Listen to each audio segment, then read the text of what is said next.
5, 4, 3, 2, and 1.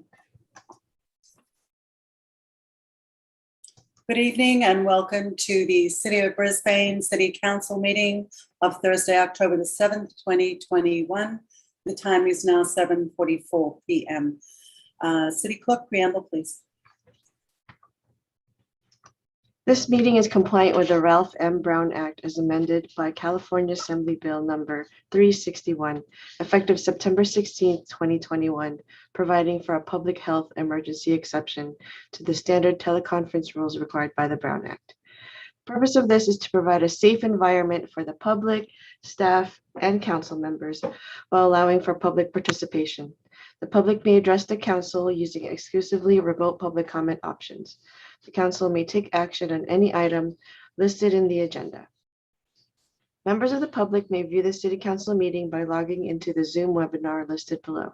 City Council meetings can also be viewed live and/or on demand via the city's YouTube channel, youtube.com/BrisbaneCA, or on Comcast Channel 27.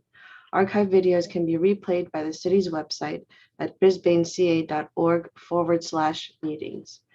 The City Council meeting will be an exclusively virtual meeting. The City Council agenda materials may be viewed online at brisbaneca.org at least 24 hours prior to a special meeting and at least 72 hours prior to a regular meeting. Meeting participants are encouraged to submit public comments in writing in advance of the meeting. Aside from commenting while in the Zoom webinar, the following email and text line will be monitored during the meeting, and public comments received will be noted for the record during oral communications 1 and 2 or during an item. Email ipadilla@brisbaneca.org, text 628-219-2922. Join the Zoom webinar at zoom.us with the ID 991-9362-8666, passcode 123456, and the call-in number 1-669-900-9128. If you need special assistance to participate in this meeting, please contact the city clerk at 415-508-2113. Notification in advance of the meeting will enable the city to make reasonable arrangements to ensure accessibility to this meeting. Thank you, Madam Mayor. Thank you, Ingrid. Item 1 is 7:46 p.m. call to order. Would you please join me in the Pledge of Allegiance? I pledge allegiance to the flag of the United States of America and to the republic for which it stands, one nation, under God, indivisible, with liberty and justice for all. Thank you. Item 2, roll call, please. Councilmember Davis.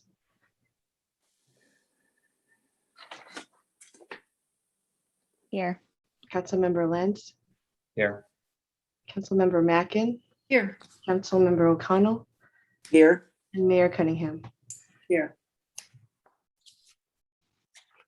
Next is a report out from closed session. City Attorney, kindly report out from closed session, please. Yes, Madam Mayor. Item D in closed session was a report from city staff. No action was taken. The report was given. Items E, F, and G, direction was given to the city staff on how to follow through on the real property negotiations. Thank you. Thank you, Tom. Item 3 is adoption of the agenda. Staff has asked to remove the awards and presentations item A from the agenda because the awardee is unable to attend tonight's meeting. The item will be placed on the next City Council members meeting scheduled for October the 21st. Can I get a first and a second to approve the agenda as amended? So moved. Second.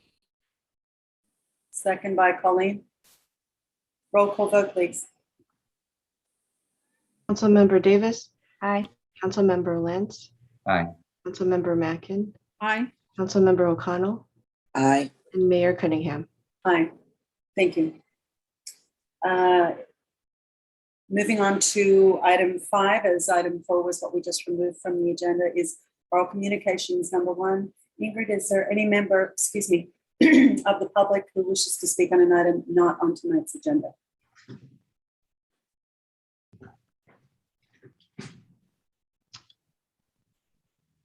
If any member of the public wishes to make public comment, please use the raise the hand function on Zoom. or use the chat box.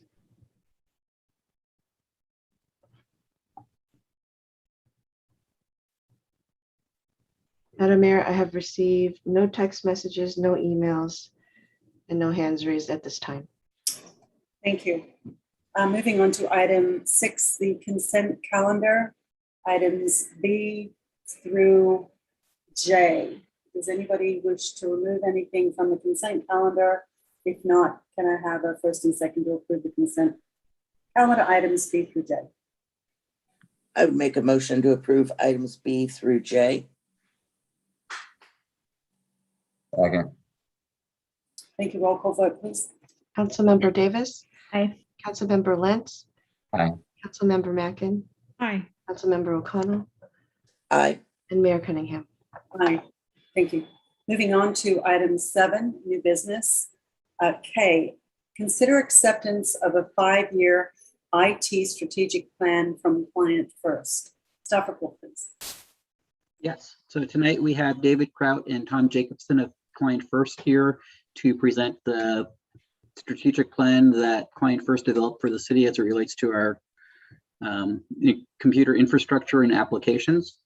They presented this report to a subcommittee within the past couple of weeks.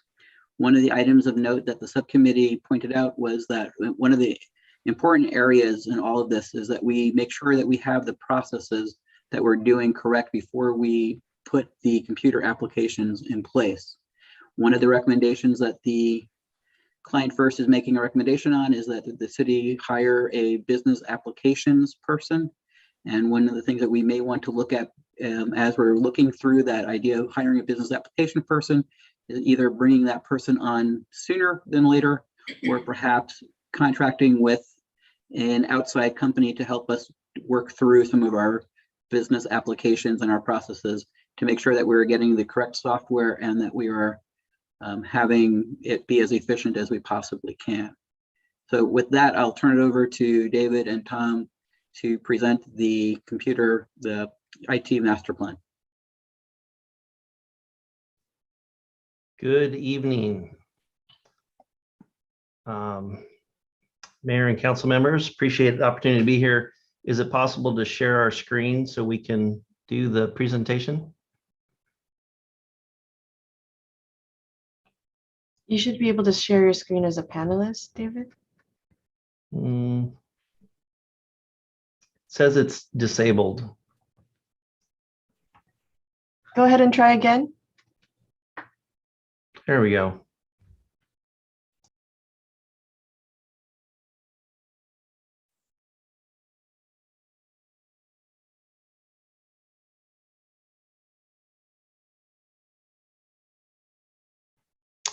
Are you seeing it in full screen? Yes, thank you. All righty. All right. Well, again, thank you for giving us an opportunity to speak with you this evening. We appreciate working on this project with the city. Our agenda for today is just some brief introductions of ourselves and our company. That'll take about 60 seconds. We want to talk about what a technology plan is, what the objective was, what the planning methodology was, what our summary assessment, strategies, goals, and objectives that were collaboratively worked out with city staff, and ultimately what the planned budget was, and then answer any questions that you have. As far as the input from this, it involved dozens of staff throughout the city, through all departments. But let me go to introduction, just so you understand a little bit about us. We are a consulting firm. We're independent. We don't sell any hardware or software. We provide subject matter expertise in project management and various services to local governments only. We're in our 17th year. Most of our work is actually with municipalities. We're headquartered here in California and have worked with over 100 California agencies. Nationwide, we've worked with over 500 agencies, over 3,000 projects, and we've done this particular project over 100 different times. Just kind of letting you understand that this really is our focus and our California customers. So I've been doing this for 25 years. I'm a CPA originally, got into technology consulting back in the 90s, helping organizations and agencies work on enterprise application related projects like finance and utility billing and many of the applications that are relevant in this project. Tom, who will also be participating in this presentation, he's been at this for 40 years. He's got a little more gray hair than me, although he has more hair than me. And but also he's been dedicated to local government for 22 years. Has worked throughout the United States and in California as well. So a little bit about the purpose. You think of this, we call it a master plan, but it really is a strategic plan with an action and roadmap. It's really a review and an assessment of the city's use of technology. And, you know, we want to identify opportunities for improvements in IT security, in IT infrastructure, day-to-day IT operations, as well as in the departmental operations. So a lot of your technology is software applications. There's over 100 different software applications in use at the city, which is not unusual. But those are the backbones of what people do. And if you're going to improve your operations, your reporting, transparency, customer service, make things more efficient, do more with, from a labor perspective, it's through increased utilization of those application systems and departments. And one thing I just want to point out is that improvements aren't always about changing technology that you have. A lot of times you can improve what you have. And so you do need some new systems, but most of it is in pretty good shape for you. So some of that improvement can come from just better communication, improving processes, more training on how to use those systems, as well as improving reporting. I had mentioned assessment of findings, and the second bullet here is this whole project is really future focused. It's really not much of a backwards look. It's really where are you today and where do you want to be, 5-7 years from now. We also worked collaboratively with city staff and city management to preliminarily prioritize the projects and budgets. We call them technology projects and initiatives. So they're all described in the report with backgrounds, findings, recommendations, preliminary prioritizations, and estimated budgets for all of them. So what you have is a 7-year actionable roadmap. What are you going to work on in year 1, year 2, year 3? It's also meant to be dynamic because things will change, priorities will change. And just the point that, this is just the beginning. The report is not something to put on the shelf. It takes 7 years to implement a 7-year plan. A little bit about our methodology and our approach, and I'll just talk at a high level. So the first thing we did was organize stakeholder teams from all departments. So we put together teams in each department, which was a cross function of users and staff, from management to clerks and field staff, depending on what the department was, so that we could engage everybody collaboratively to understand how they're using technology and what they need in the future. So we did a series of workshops with them, and then we did our own research and developed the initiatives and project descriptions. And then we worked through a series of workshops, again, with staff and management at the city, to work through making changes, adjustments, again, budgeting, prioritizing, et cetera. And Tom, I think you're going to talk about the assessment results. Good evening, Madam Mayor, members of the council. I'm Tom Jacobson. I'm a partner in charge of IT operations and infrastructure for Client First, as the introduction kind of said. We'll start with strengths. The IT team is really doing a great job of day-to-day focus, helping staff maintain their systems and do their daily business. I think the IT staff is really feels that that's their mission, which is a great mission, keeping everybody working and fully functional. The city has done a good job outsourcing certain technologies, backups, cybersecurity monitoring, and firewall management. Those are excellent moves, and they really fit the strategy well. Next slide, David. The overall cloud-based strategy of moving applications to the cloud is appropriate for this city this size and with the staff at Brisbane. Internally, though, the IT infrastructure needs a complete refresh. This is some cabling, all the network equipment, wireless, everything that connects a PC to the servers and to the internet is out of date and needs to be refreshed. Some work to do on backups, and there's always more work to do on infrastructure resiliency, the ability to handle and continue operations should any single component fail, and cybersecurity. Additional areas for improvement, lack of help desk software, hobbles the IT team as they, coordinate with a third-party vendor that assists, makes it more difficult for them to kind of manage schedules and manage tickets. GIS capabilities of the city are behind peers. In a separate GIS assessment report, we document that, and then we talk more about potential solutions. We'll talk a little bit about that later. Essentially, GIS has been operated on by staff that are interested in it on a part-time basis. Now, so we work exclusively in local government. This is a benchmark of 68 small to mid-sized government agencies like you. And what we're showing here on the left, employees per IT staff, shows that the IT staff support 83 people versus what we would call a local government benchmark of 71, or our recommended best practice of 75. Essentially, computers for IT staff. In addition, IT staff support more systems than typical. What that means is actually they're busier than a typical IT person is, and they have less time to think about future items, how to improve, and how to really to move the agency forward strategically.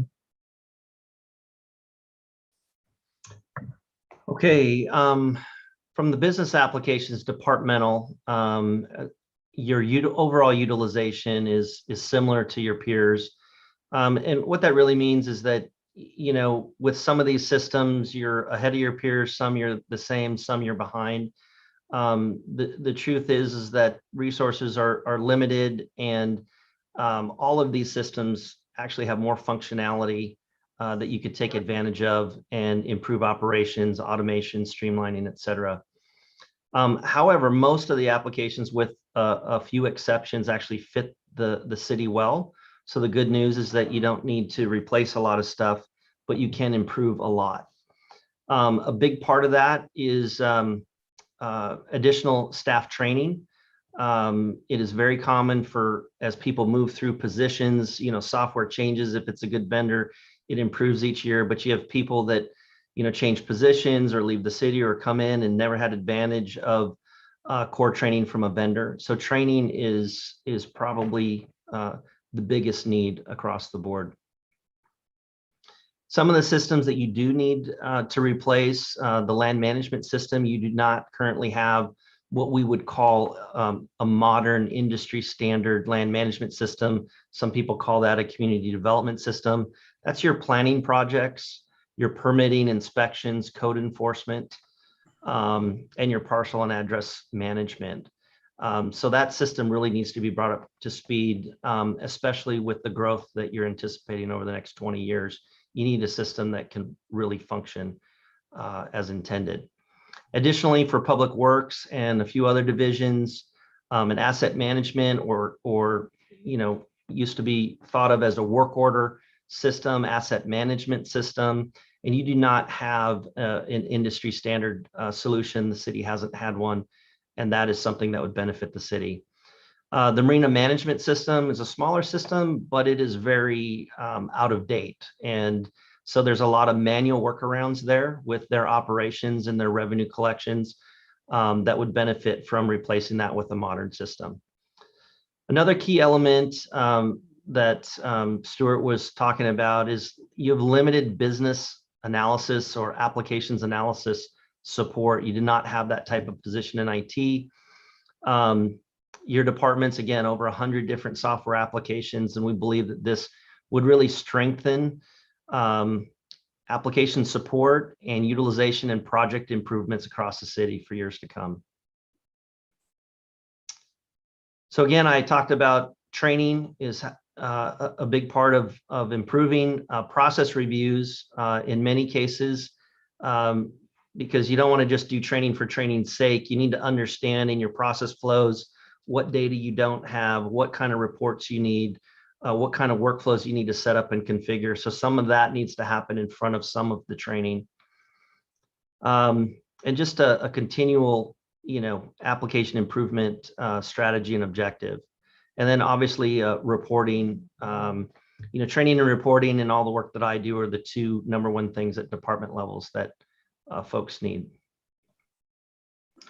This graph actually compares you again to a benchmark of other local government agencies. We would consider 2.5% of your total operating funds. That's your general funds, enterprise funds, anything that actually supports people or systems. It excludes things like, pass-through type funds. But 2.5% as an industry low in a full-size city, this is really just not sufficient. Not all cities are the same. They're not all full service. Some contract out a lot. Some don't have fire or police or recreation, those types of things. The benchmark is actually 3.1%, but that doesn't mean that it's good, because most agencies are understaffed and underfunded from where they need to be effective operationally. 4.5% is really kind of high, and usually when you see that, you tend to have IT departments that maybe are doing some of their own computer programming, or they have specialized needs, or perhaps they're actually supporting other community organizations or agencies. Your spending the last 3 years is really even below the low recommended range. And as you look at the plan and the different projects, a lot of these are dependent on some level of budgeting, even if you just need professional training. So really, to get where you need to be, you're going to have a curve where you're going to spend more. We'll get to that in a few slides before you settle back down, hopefully between the lower and upper range here. Strategies, goals, and objectives for the plan. We feel implementing a help desk system will really improve day-to-day support and make the IT team more efficient. We talked about the need for a core infrastructure upgrade. That's a big part of the historical underspending, is those improvements have been put off for a bit, and unfortunately it's time. You have to do this periodically. Resiliency is really overarching and includes cybersecurity, redundant internet connectivity, because things move to the cloud. Now you need multiple ways to get there and continue working, and then disaster recovery planning. And then we talked about business analysis, and part of business analysis skill set is project management capabilities. So we talked a little bit about analytical skills. One of the things that essentially for the plan is year 1, maybe into year 2 is infrastructure work, but really beginning in year 2 and year 3, it's focused on applications, getting you ready for the expansion of the city and putting the right applications in place and making them more efficient.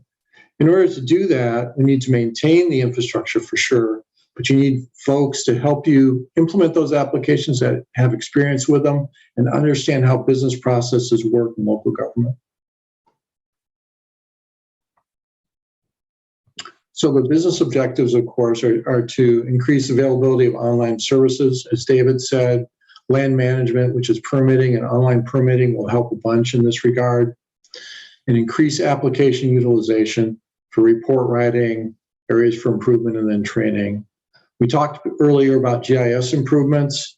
The city should have, in our recommendation, a dedicated GIS staff person, in addition to a business analyst person, to keep track of all the geospatial assets in the city. When you think about it, the majority of assets in a city are geospatial. A street has a specific location and run length.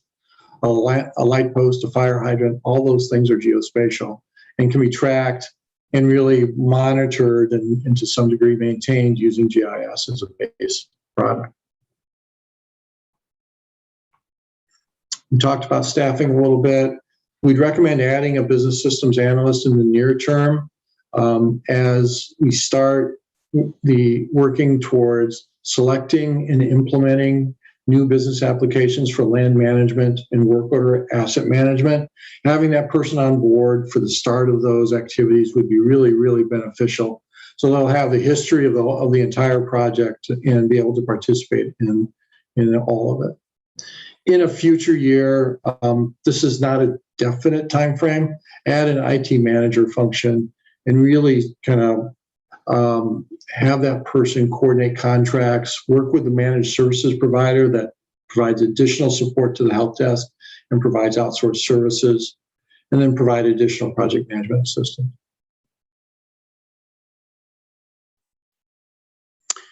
You can see we sorted all the initiatives from the plan into high, medium, and low priorities. And high is yours 1 and 2, medium 2, 3, and low is 4 or 5. And you can see that the majority of infrastructure, operations, security items are in year 1 or year 2, because those systems are a little bit out of date and can use, let's call it freshening up. Department applications and smart technologies, those are department applications is kind of medium, middle of the plan. And then smart technologies, once we've got all the groundwork done, we can focus on newer, smart technologies for the city. This graph actually shows spending, recommended spending over the 7 years of the plan. Stuart didn't mention that, I think we talked about this in another meeting. About $500,000 has been set aside in year 1 in additional spending for improvements in the plan for fiscal year in 2022. The kind of green gray, I'm kind of lousy at colors, but the kind of green gray large section in fiscal year in 2022 is IT infrastructure. The kind of darker, actually the client first blue, we would call it, is departmental and application systems. And you can see infrastructure large in the first year and shrinking. Business application systems medium in the first year, grows for a couple of years and then shrinks back down. And there's a burst in spending in the first 3 years to kind of catch you up from underspending in prior years. And then things level off. These systems require ongoing maintenance and support. And I think I talked about all of this already. One thing to remember is the city does do infrastructure projects and technology projects every year. So not all of this is new spending. Some of it is existing spending that we're just kind of recommending and sorting out for you. Questions?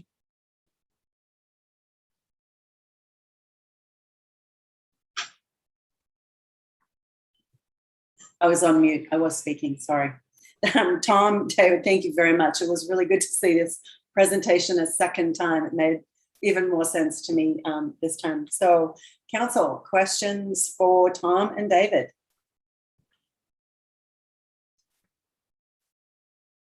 I have a question, Madam Mayor. Yeah, if we can close the presentation, because I can't see Council, so I don't know who wants to speak. Thank you, Colleen. Go ahead.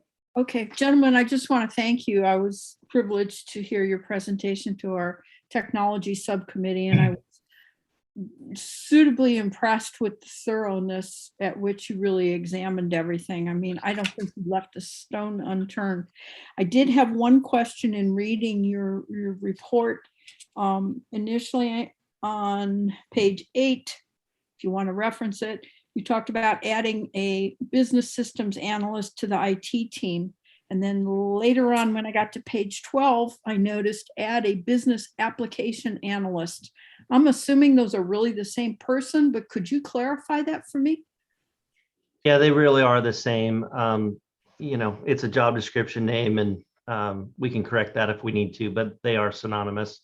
I do believe we also gave a sample job description either in the document itself or on the side, but it is the same. Okay, and for everyone involved tonight and watching at home, could you perhaps just clarify when you would recommend adding that analyst? Well, it really begins on the timing. If you want them on the ground floor as you start to work on the assessment and procurement phases of those three major systems that we talked about, the new land management system, new enterprise asset management work order system, as well as marina management, it would be helpful for them to be part of the assessment, but not necessarily. I think at least the first two of those, it would benefit you to get third-party subject matter expertise that works with those types of systems and does those types of procurements and knows all of those vendors. But it's going to take you, it's a multi-year process to actually procure and fully implement those major systems. And I would also just comment, I think one of the things that stuck out in my mind after the subcommittee meeting we had with you is that when we look at the expenditures analysis using peer benchmarks, you really have to realize that a lot of our peers are not funding adequately. So we're not trying to reach where our peers are. We need to really look hard at whether that's going to even be adequate for the future. So thank you very much. Yeah, and just if I could piggyback on that, I think another thing is we're probably going to change the benchmark a little bit because cybersecurity has become so prevalent and so broad that there's so much more effort that's needed that expenditure lift kind of across the board in all agency really needs to go up. Thank you. Okay. Other questions, please? Yeah, I have a question for staff. Okay, cool. Thank you, Karen. So Stuart, in the fiscal impact, you state that the projected first year cost is going to be $500,000. And then future year expenditures would come back to the city council as they were needed. So are we looking at spending this $500,000 first, and then are you anticipating similar amounts year after year until we get to a certain point? Yes. Well, so at the mid-year budget, I mentioned that we were adding $500,000 to our to the 21-22 budget based on what we had already seen from this, the initial report. The anticipation, though, is that that's really just to get us started with our backbone infrastructure, working through making sure that we have appropriate hardware for cabling, for our internet, that we do some work on cybersecurity, as we've talked about, that we begin the process for developing some of our business applications. But when we go in years 2 and 3 and we start adding the GIS system and we start adding the community development software, those will probably be slightly higher expenditure years because, as you know, those systems are expensive. Bringing them on board, getting staff trained for those will be important. And then as we tail off into years 4, 5, and 6, you might see a little bit of a leveling out of what we do. And then probably by year 7, we're going to need to start looking again as to where we are, because unfortunately the landscape of computers are changing faster than people keep up with. And as we start growing for the Baylands, we really need to make sure that we are as efficient and capable in this area as we can be in order to be able to provide the best service to our public. So in one of the slides, it had the different pillars of financial costs over the segment of time. That's a pretty significant lift. Looking at those numbers, how are you thinking how that would be paid for out of how we currently operate? It will be a big lift. I think it's necessary. We will, for those things that are more Baylands oriented, we will, as Measure JJ says, we'll be able to pass those costs on to BDI. For the items that are not Baylands oriented and that are more citywide oriented, we are fortunate in our city that we have strong sales tax. This year we are suffering a little bit from a downturn in our TOT. We anticipate that will increase over the next 2 to 3 years, back up from we had 800,000 last year in TOT. I think we might get to 1.7 million this year, but in a good year we're at 3.2. So that's another $1.5 million in revenue that we're not seeing at this point in time, that we will probably be able to recoup in the next 2 to 3 years. That will help us. We're seeing good growth out in 0 Point on our property tax. In a few years, we're going to see the RDA go away, and we'll be able to use the full property tax base out on 0 Point. That will help us. So I think we have a lot of positives coming in from a revenue perspective that will help. But at the same time, we will need to compare this to other capital projects, and the importance of having a good computer backbone and having a good computer network will be compared to other capital projects that the city council and the community needs. And that's why we would bring it back to you every year, so we can make that determination as to what the priorities of each year is. That makes sense. I mean, what you're trying to do is establish what are the priorities.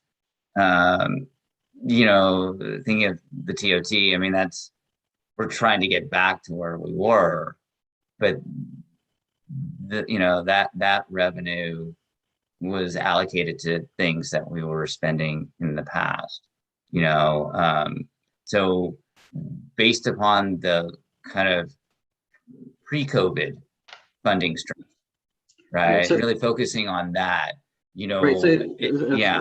So if I can say, so if you think about where we were pre-COVID, we were running surpluses every year, and for the past 4 or 5 years pre-COVID, we were, every year we would come back to the city council and say, we were about $1 million in revenue over our expenditures, and we caught up on a lot of our capital projects during that period of time.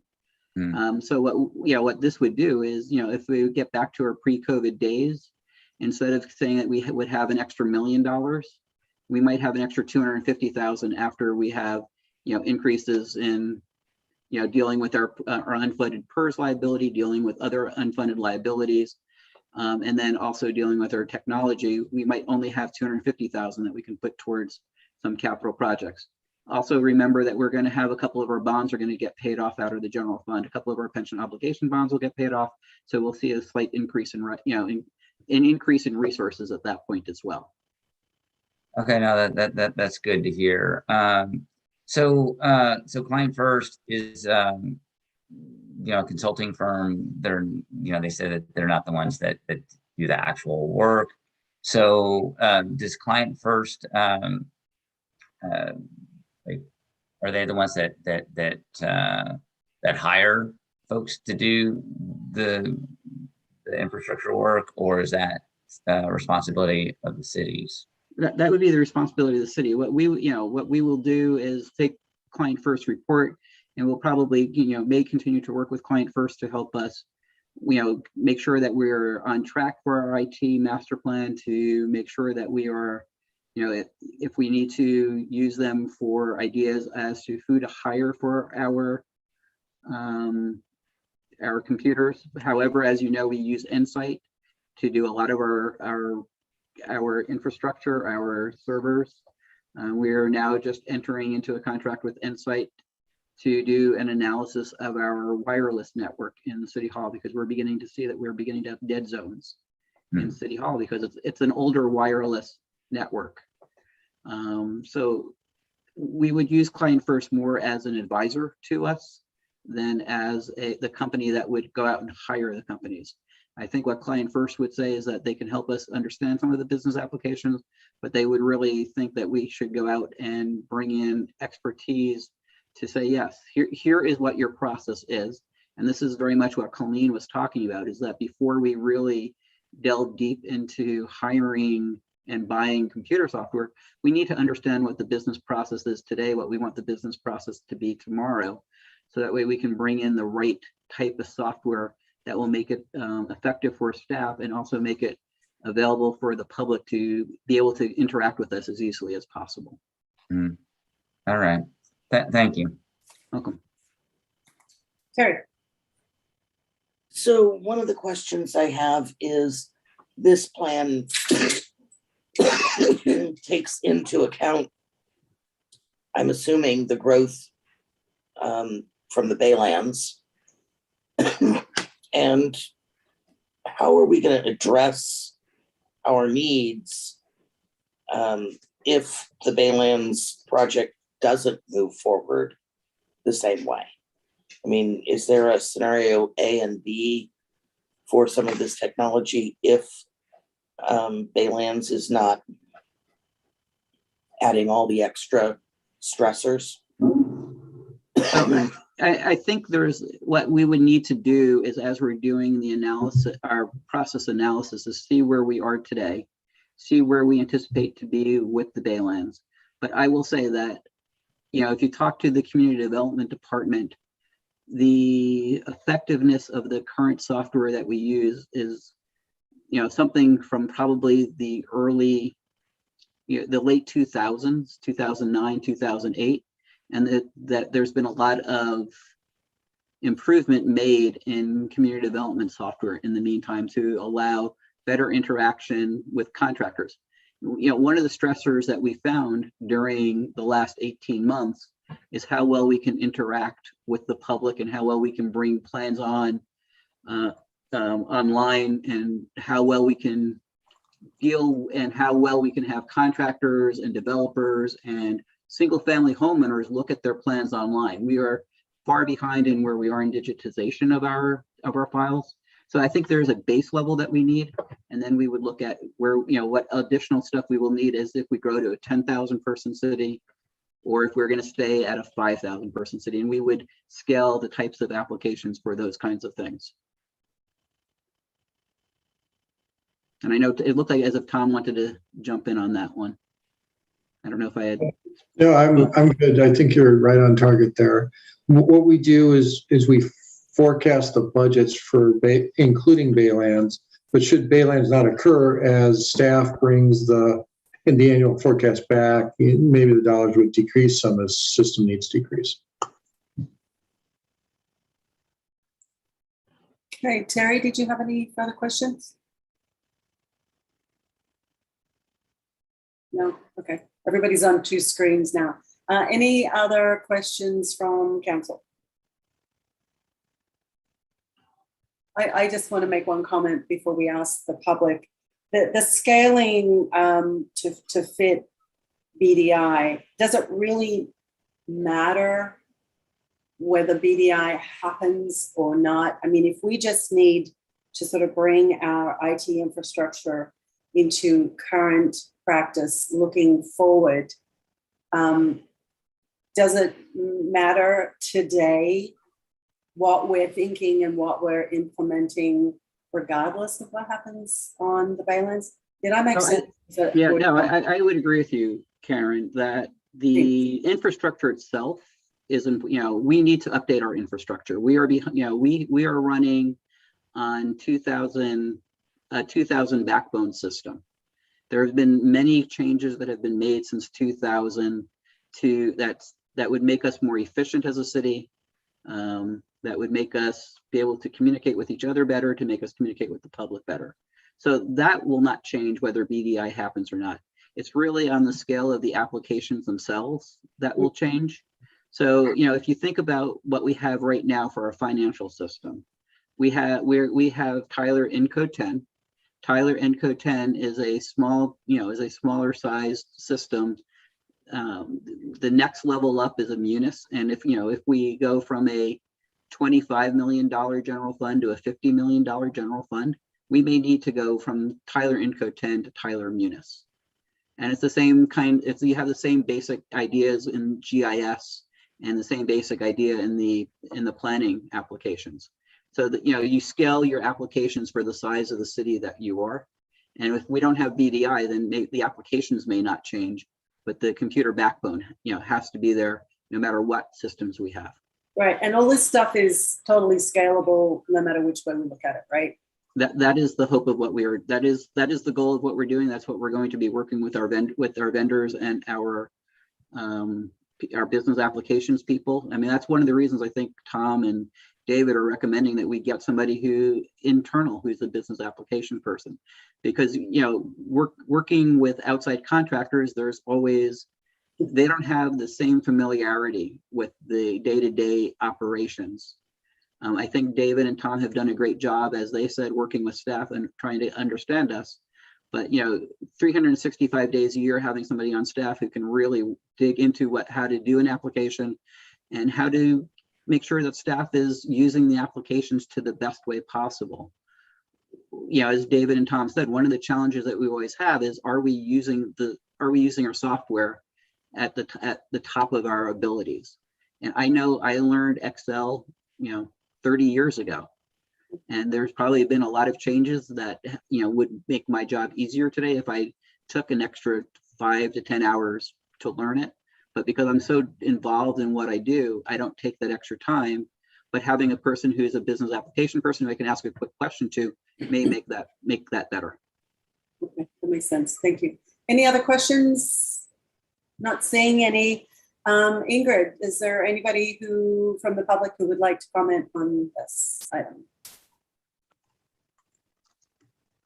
If you'd like to make public comment, kindly press the raise your hand button or connect with us via chat.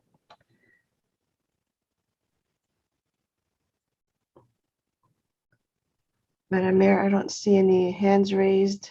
I don't see any text messages. I don't see any written correspondence at this time.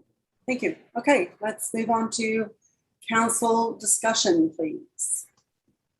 What is your pleasure here? Or comments? I will comment if I may. Sure.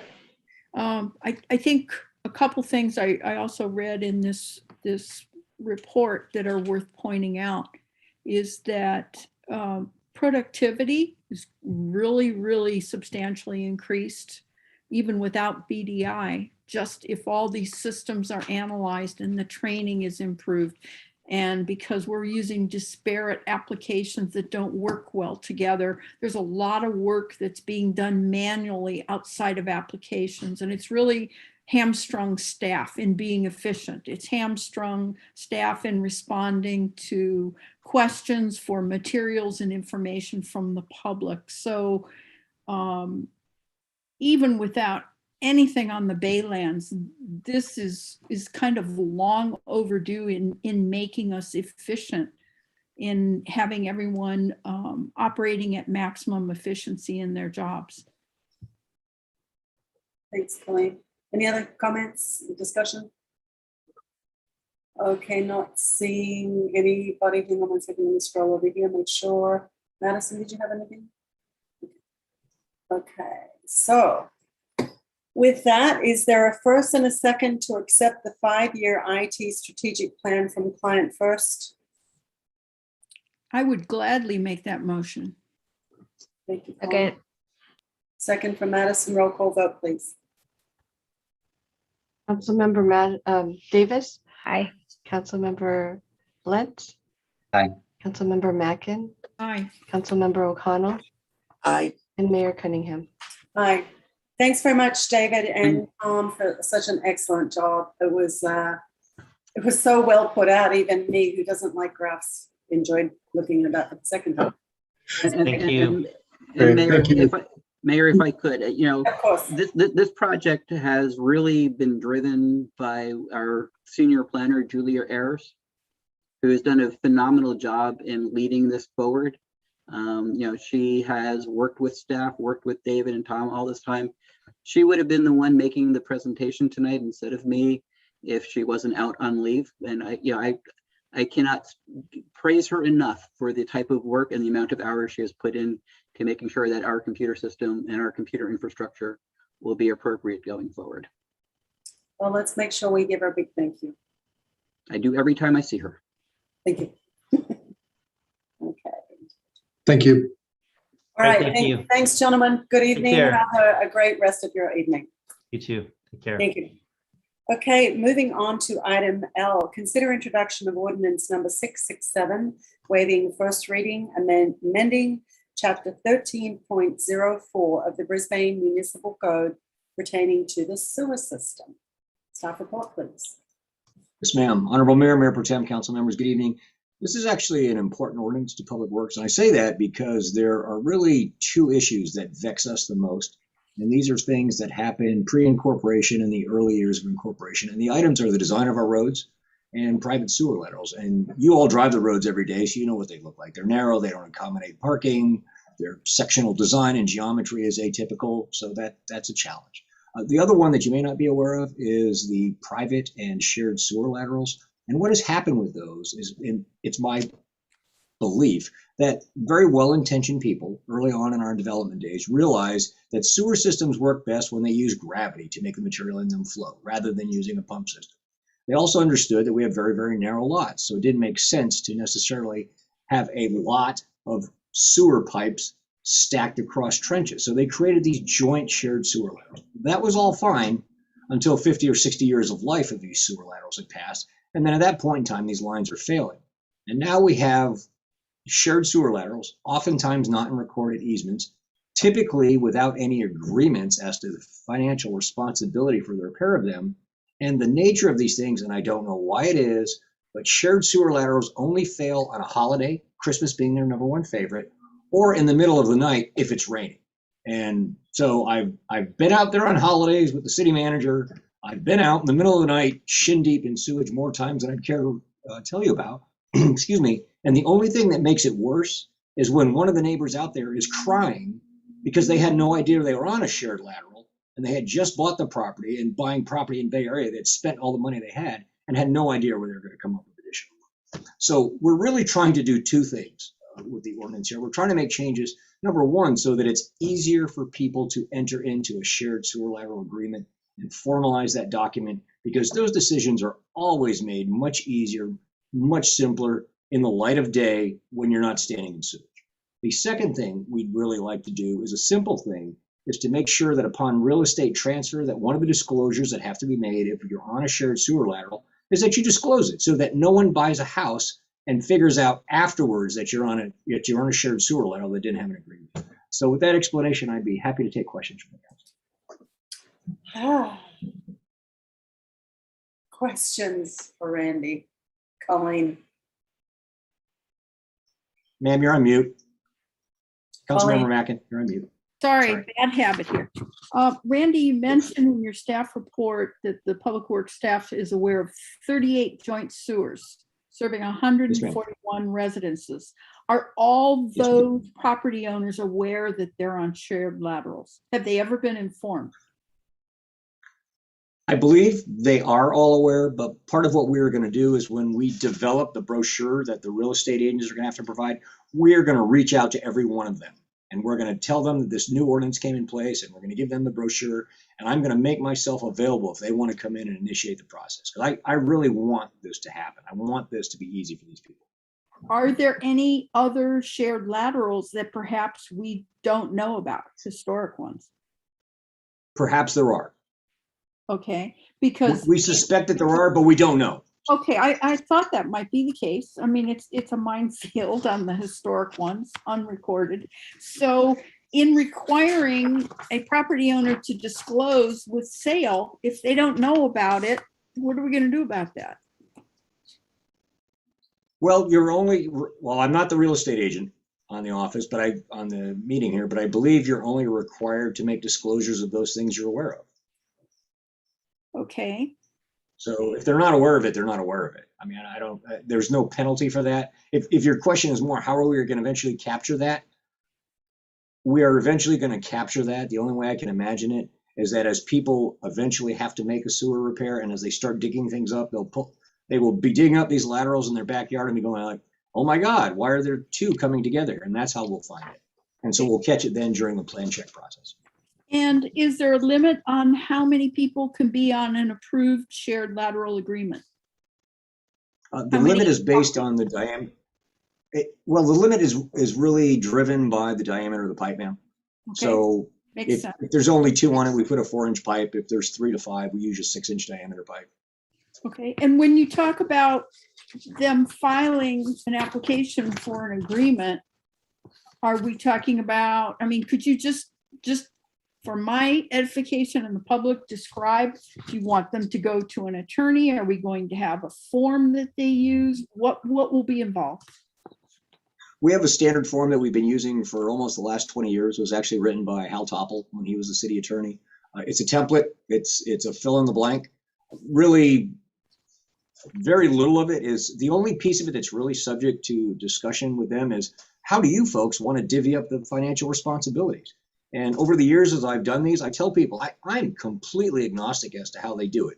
If the parties just want to say, we're going to split it evenly, I'm fine with that. If the parties want to say, that person's paying 100%, I'm also fine with that. They get to decide. So all we're really doing is entering their name, their address, the APN, recording the easement number if they have an easement. And then really, I think the biggest piece I bring as a city engineer is I make sure that the existing condition of the line and any new requirements on it to bring it up to code are made. Okay, and then on the proposed ordinance, on this letter A, you talk about installation and maintenance cost of the joint sewer lateral should be shared equally by the parties thereto.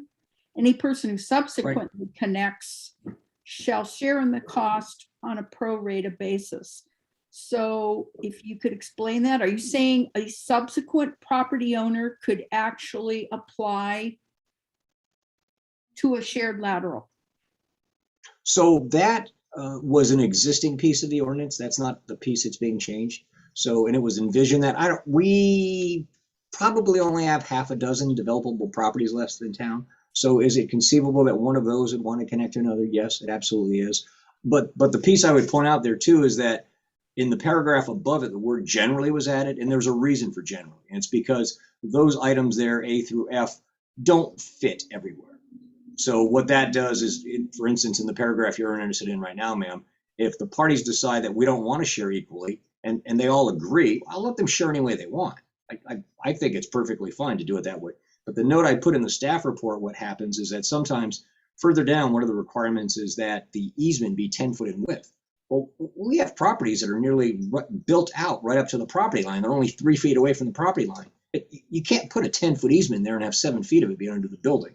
So in those cases, as I noted in the staff report, what I do is I require a more robust, I'll call it bulletproof type of piping goes in so that we don't ever envision having to go back in that very, very narrow easement and dig things up.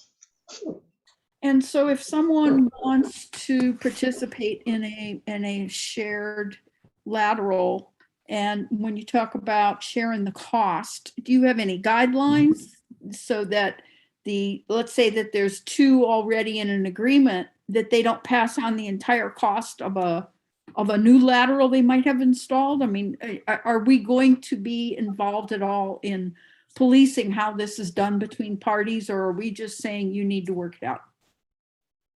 Well, I will certainly make suggestions to people. I have sample calculations of how we do things pro rata, but that's completely a civil matter between the parties. So I'm going to let them negotiate that between themselves and how they want to do it.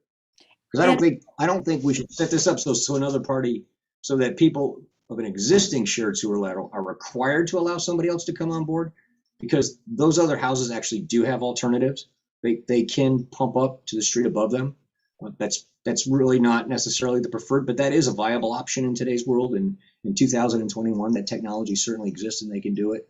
And we've had a number of situations where that has to happen because the downhill neighbors just frankly say, I don't want a sewer lateral from somebody else's residence going through my property. And that's okay too. I don't think the city, it's my opinion as a city engineer, I don't think that we ought to impose some requirement on those downhill neighbors. And so if you have a shared lateral agreement and due to, let's say, extensive remodeling of a property, it comes to a point that whatever flows involved is too much for that shared agreement, how do we handle that? So I'm trying to make sure I understand the situation. So somebody has remodeled and now that pipe no longer has the capacity. So if that pipe no longer had the capacity to take those flows, the offending residents, and I don't mean the word to be offensive, I just mean person causing the harm.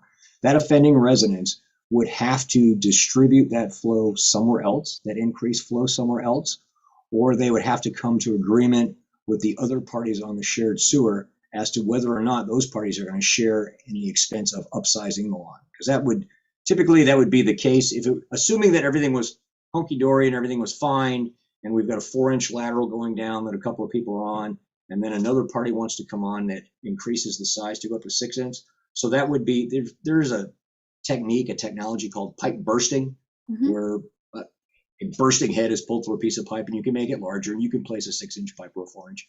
That would be a discussion. I don't think that, in my mind, is not maintenance. I don't believe that our shared sewer lateral agreement would require the other two parties to participate in that.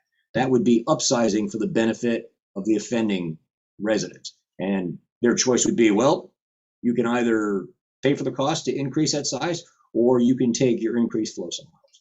Okay, so it's their prerogative. They're in the agreement. They have to work it out. Yes, ma'am. Okay, that satisfies everything. Thank you very much.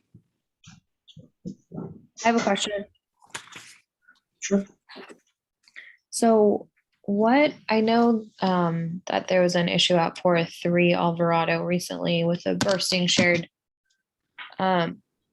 sewer pipe. And I know that there was like a lot of back and forth about that. So could you just fill me in on exactly we've just had like a recent scenario, I think. So can you walk us through what happened in that situation?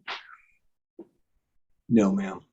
I actually had 3 of those situations while you were on summer break, and I don't have the details of any one of them in my mind right now.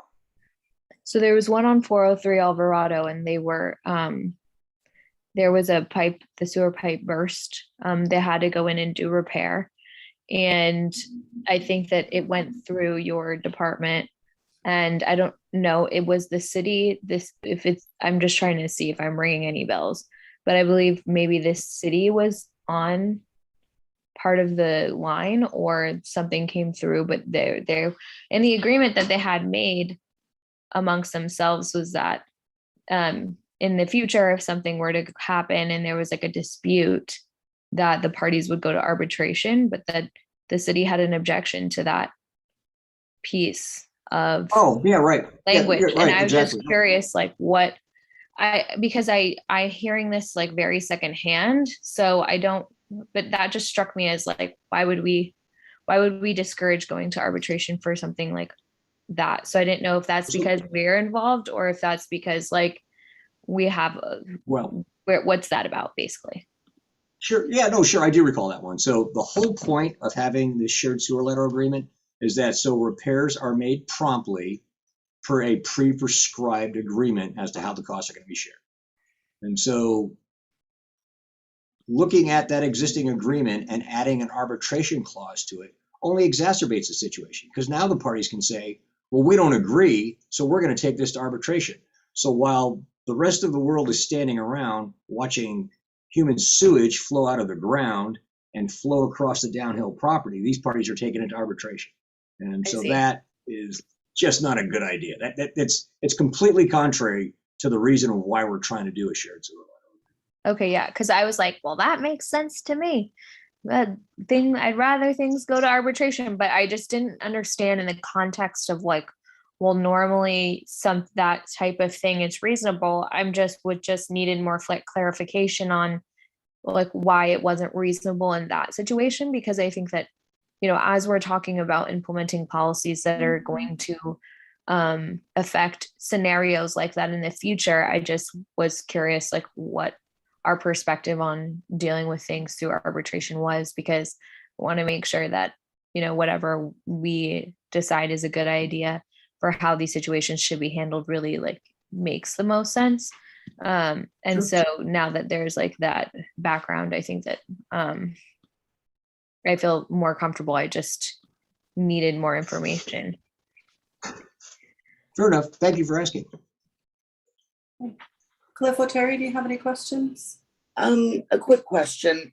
Typically on a major remodel on an uphill property that may have a shared sewer line, when it's a major remodel or a tear down rebuild, the city does require a pump up rather than use an existing lateral?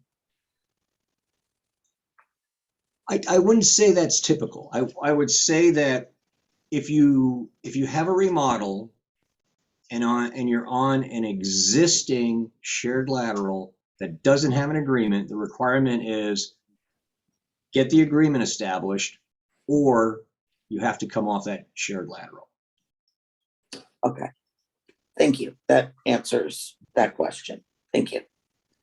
Cliff, did you have any question? Yeah, I just got a couple, Karen. So, kind of piggybacking on some of the style of questions from Colleen, in your years of doing the job, I mean, how often, like, what's the kind of the percentage of situations where the parties are not in, not in agreement with working out the financial responsibilities of fixing the problem? Well, I'll tell you when it initially happens. When the first break happens, it's nearly 100% that the parties point at each other and say, "Not my problem." And I have been in a situation. So you can all imagine what's going on, right? You've got houses up here, and then they've got a sewer line going down through here. Sometimes this house down here at the bottom isn't even on that shared sewer lateral, right? But they've got it coming through here. So inevitably, where the break happens is on the downhill property, right? So this property now has got sewage flowing onto their property, right, where their children play. I'll make this remark, Madison, because I'm sorry, because I think it was one of the first ones I had. It was a Christmas one where Clay and I got to stand out there in the street, and it was sewage getting ready to run down Humboldt back to the old Davis family home. So I just, that's so clear in my mind, right? I remember that. Your father real well. I remember your father real well. So, he had sold me my house. I knew these things, right? And I'm just I have like, oh no my God, recollection of this whatsoever. I have no recollection. You would have been a little bit younger, Christmas. man. You would not have been a council person. It was Christmas. Well, that's what you can imagine about there. Like, how am I going to stop this from happening on Christmas? This is not a present for anyone. It was awful.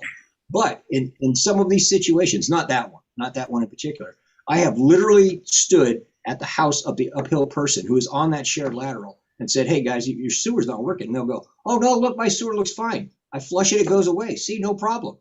And then you could literally see it bubbling up in the downhill yard. It's just mind-boggling. And so that's why I say nearly 100% of the time, first blush, the sewage starts flowing, people point fingers at each other. And that's why this is so important to me, because I've got to get out there and negotiate that and get these people to get along and agree. And at nighttime, it never goes well. And sometimes it takes weeks to get these things fixed. And we've got to the point where, like, okay, well, we're just going to declare a health hazard on you. We're going to get county health out here, and we're going to make it a real problem. We're going to make it a nuisance abatement, and we've got to take legal action. And it would just be so much simpler if we all got along and just had an agreement and figured out how to do it now. Yeah, no, absolutely. So, like, I'm glad that you're putting this forth to us tonight. Are there other cities that maybe have a more strict type of requirement and really detailing that the percentage of what the responsibility is for each person that's on the line? Because it seems like for us, we're hoping that they negotiate something fair, but really, should we be stating something that is a percentage of responsibility? Well, we try to answer all three of those points.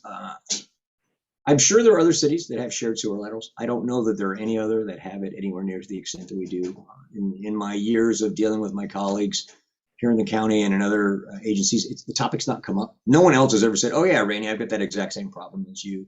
I don't know that it's really an engineering opinion to tell you. I don't think that we should be involved in that civil discussion. It's just, from my perspective, is that I feel that if we tried to force it, or if we tried to specify the sharing in whatever manner, whether it was equally or whether it was pro rata based on how many feet of the total footage you serve, I just think that would hinder people wanting to get on board, and I'm trying to help it. So I would suggest that letting the parties negotiate amongst themselves is fine, because I literally have seen it go all ways. I've seen people say, you know what, we're going to share equally. And I look at it like, well, you're only on 20 foot of a 200-foot line, and you're going to, you're only 10% of it. You're going to share an equal cost. Like, oh, okay, whatever. And then I've had people come in and say, hey, look, I'm the new home uphill. I'm building. I wanted to go on this sewer. I'm going to agree to pay for all of it, because that's the negotiation with them, right? Because the other parties, the other downhill parties, don't have to let you have a sewer line crossing their private property. So the negotiation is, okay, in exchange for you paying me an easement, you just agree to pay for the whole line. And so I let people work those details out amongst themselves. It's kind of, an agreement really is what two willing parties are willing to sign and do. And I don't know that the city should or could come up with a manner of specifying one that works for everyone. All right. Well, it would be interesting if you wouldn't mind providing, some feedback, say a year from now. Say, okay, or whatever amount of time you feel is appropriate, and say, yeah, we implemented, this new, set of standards here, and we did see a better, a better outcome with people trying to work with each other. Because ultimately, in the end, that's what you want, right? You want it to absolutely to work out. We don't want any surprises. We don't want any surprises. We want it to be all good. All right. Thank you. Terry, did you have another comment? Okay. So Randy, I have a question for you, and then I want to make a comment and a suggestion. So if it's the up, I'm just going to play devil's advocate here. The uphill property has a break in their line that is causing bubbling on a lower property. And we know that's the case. And you get called out and you have to go to this upper property.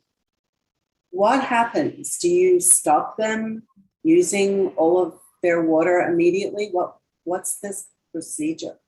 I mean, they can't keep flushing. It depends. So it depends. Okay. It depends on how much the flow is, because the flow really varies on how bad of a break it is, and it varies on how much use. We will ask those uphill parties to restrict their water use. And I have gotten to the point where if their break is flowing onto other properties, I will usually give them 4 hours, and I will say, you need to fill up your bathtub, and you need to fill up your sinks, and you need to fill up jugs with water, because we're going to turn your water meter off. Got it. And I don't like to do that. That's a very, very harsh recourse. But when people all of a sudden aren't getting water into their homes, they seem to want to come to agreement much faster that way. But what else are we to do? Oh, what else are we to do? Let them keep pouring sewage on somebody else's house? Yeah, no. That doesn't work. No. So I'm going to talk about a personal situation just because. If I may, I think the personal opinions are great, but I think we need to stop and maybe look at what the law says in this area, and see if we can apply that over past practice or what may seem logical, because sometimes it doesn't measure up. But I would not get into personal situations or fact parents or make further. I'd really rather the city not make further comments about opinion of how they should handle it. All these have legal implications. Okay. So my first house I purchased here actually had 5 other homes' sewer lines coming in underneath my home into a trap that had no backup. That's how old it was. And it was only after I bought my house and I was crawling in looking at stuff underneath the house that I went, what is this? And certainly found out very quickly what that was. And just by the grace of God, I did not have that backup situation as I was at the end of the line and got that all rectified. But there was no disclosure. Nothing was told to me in the real estate deal for sure. So that stuff we need to deal with for sure.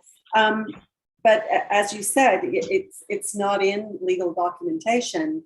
And for the most part, there's probably a lot of people who don't even know, or I'm not going to say a lot. There's probably people in town like me who bought this home, who had no clue that this potential disaster was right under my son's bedroom. So I agree. is there a way that we can do a public outreach and say to people, you might want to look underneath your house or whatever, and bring it to people's attention? So if there is something like was in my case, that people can go, oh, wow, didn't know, get it fixed now, or at least get into a negotiating process with their neighbors before it is an issue. Can we do that? I mean, I don't know how you do a sewer public outreach, but I mean, there's got to be So some popular. humor. There's got to be some humor in it somewhere. But I mean, to take a proactive approach to trying to prevent any future situations that you've already described, to me, would make a lot of sense. So, well, obviously, ma'am, as promised, I will send out notices to everyone we're aware of. You know, previously we've done this disclosure upon real estate transaction where if people have to change a size of water meter, they have to get a sewer lateral certificate. But I can talk with the communications manager and see if we've got a way to message that out there. Because the hard part is people are going to have to spend money to do that, right? The way you're going to be able to do it, the way you're going to figure out what's going on, you get Roto-Rooter or somebody like that is going to come out there and they're going to run a camera through your line and see if you're tied to anything else. Like, that costs money. It's not something you're just going to be able to go out there and figure out for yourself. Well, we can message it. If it saves one person standing in sewage in their yard, then that might be a good move. Any more questions from council? Can we open it up to public comment? Okay, Ingrid, is there anybody who wants to speak on this item?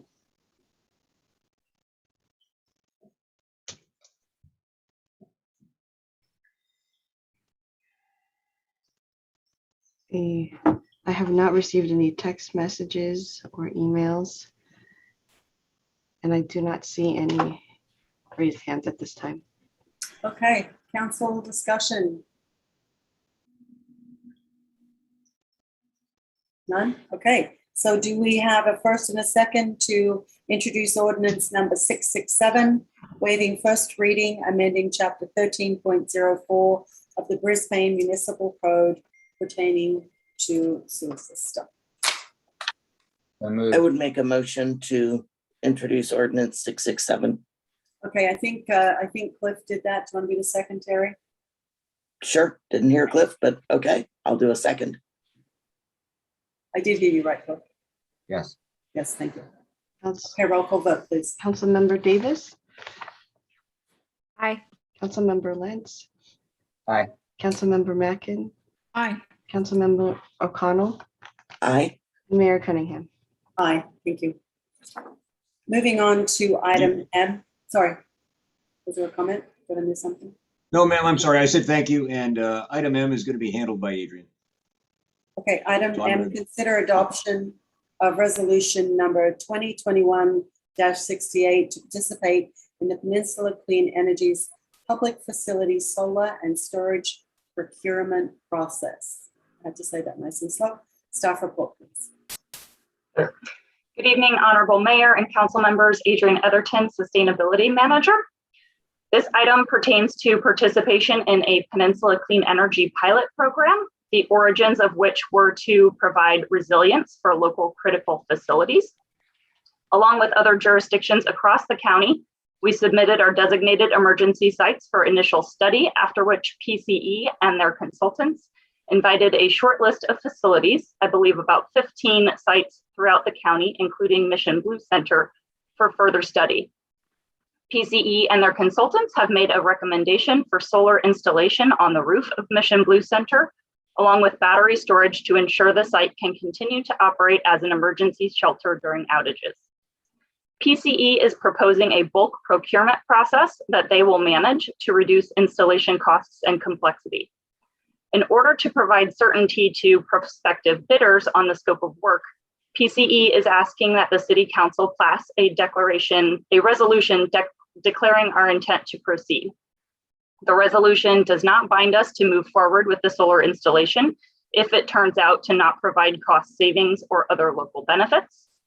In addition, because there is a significant level of uncertainty on the cost of the battery energy storage system, Moving forward with that will be entirely optional.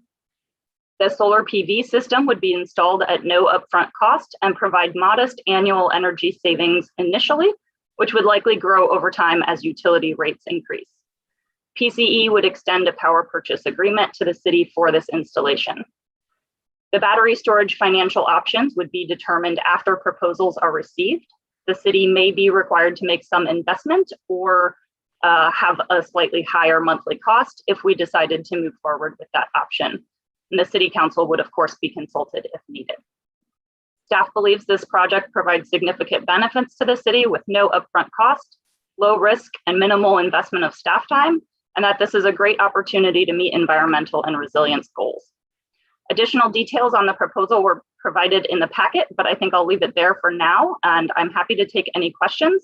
And I would also note that Dave Freebush and Rafael Reyes from PCE are on the call as well, so if you stump me, hopefully they can help. Thank you. Thank you.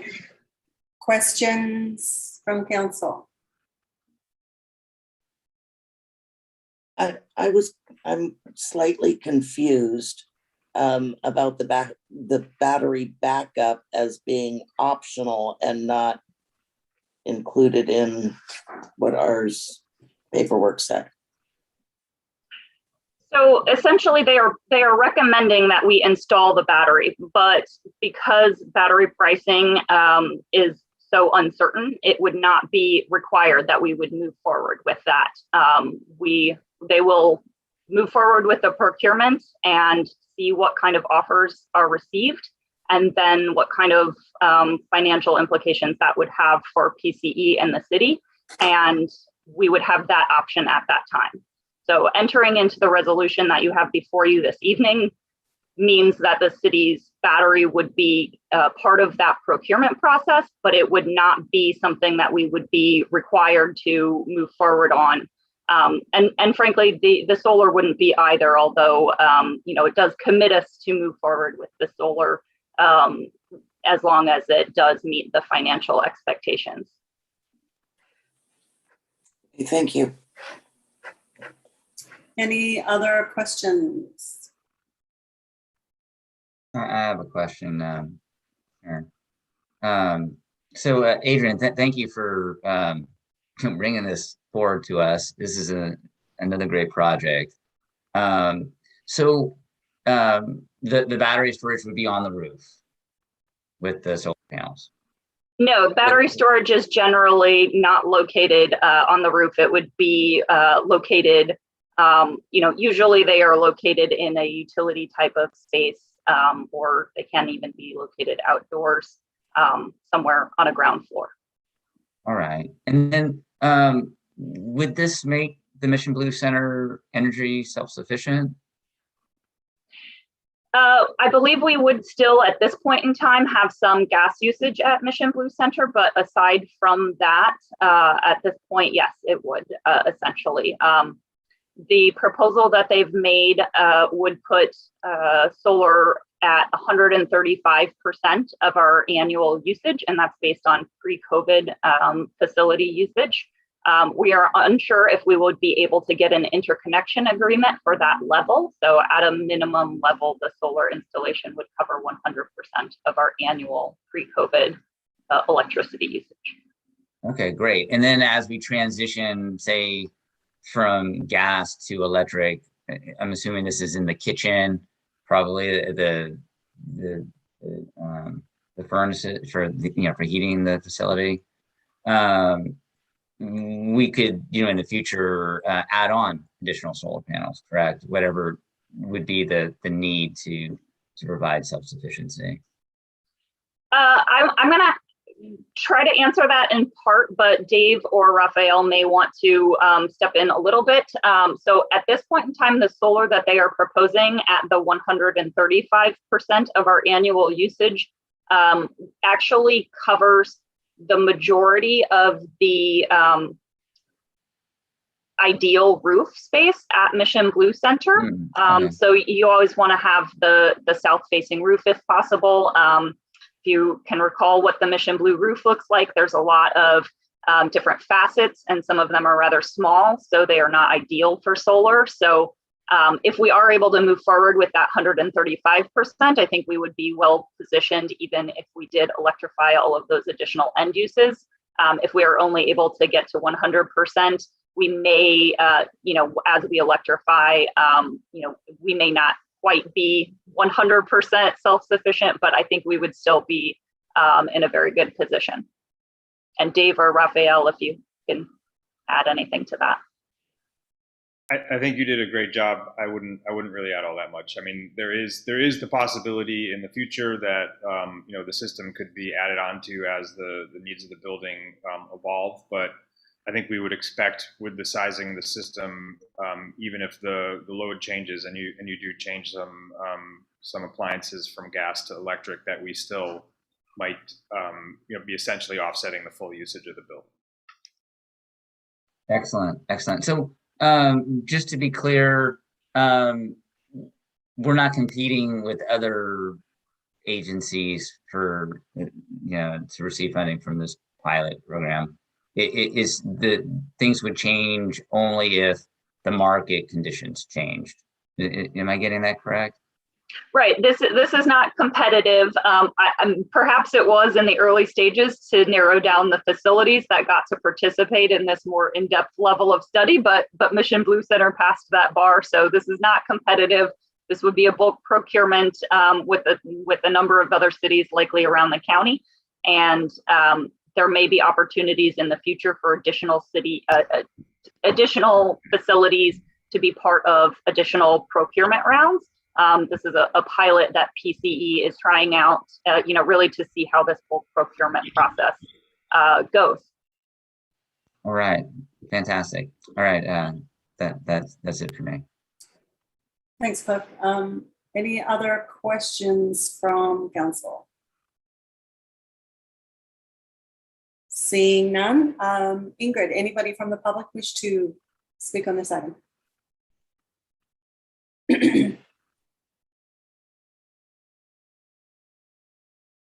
Madam Mayor, I don't see any hands up. I don't see any raised hands. I don't see any text messages or written correspondence at this time. Thanks, Ingrid.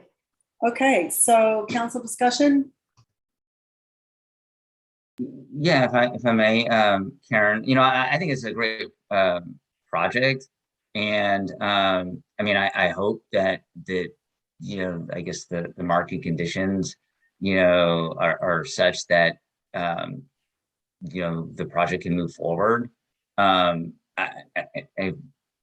If things do change, I'm hoping that staff can come back to us and say, okay, here's the situation. We might, the city might need to kick in some additional funding, of course, depending upon how much that is. But I really hope we can move forward with making the Mission Blue Center potentially energy self-sufficient sometime in the near future. Sure. Anybody else have something to say here? I have a comment that we put solar on, we put battery storage, in our facility. I think it would be really good for us if council approves this, that we also do a study as quickly or find out as quickly as possible what the possibilities are relative to storage and get some proposals relative to the costing of that.